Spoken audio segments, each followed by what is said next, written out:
Takže prečo budem voliť kandidátov KDS na kandidátke obyčajných ľudí?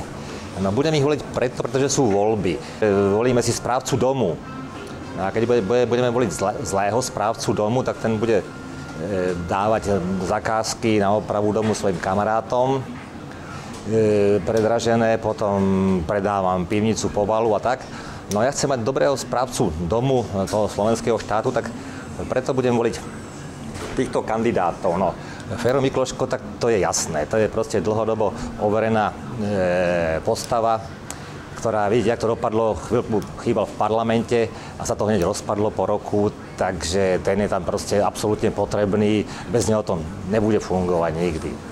A pán Palko vo funkcii ministra vnútra urobil obrovský kus roboty, urobil poriadok v policajnom zbore, urobil veľa poriadku s mafiou, rabovačky na východnom Slovensku vyriešil, dá sa povedať, šmahom ruky. Takže potrebujeme takéhoto správcu tiež, mať takéhoto razantného človeka s pevnými zásadami. Takže títo ľudia sú známi svojou dlhodobou morálnou čistotou, by som to až trošku nazval.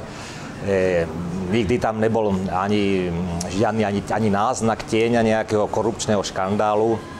No a aj tie ich zásady, že morálne, sú pevné, takže tam nehrozí žiadne prevracanie kabátov. No, ďalší dôvod, prečo ich budem voliť, je preto, že mám deti a neviem jednom, v akej spoločnosti budú vyrastať. Veľmi sa mi páči proste táto vízia, že KDS podporuje rodinu a podporuje ľudí, ktorí pracujú a ktorí majú deti. To je základ štátu, samozrejme ľudia, ktorí pracujú a ktorí majú deti, základ úspešného štátu. No a preto budem voliť týchto ľudí, pána Mikloška, pána Palka, pána Minárika a Alberta Otrubu.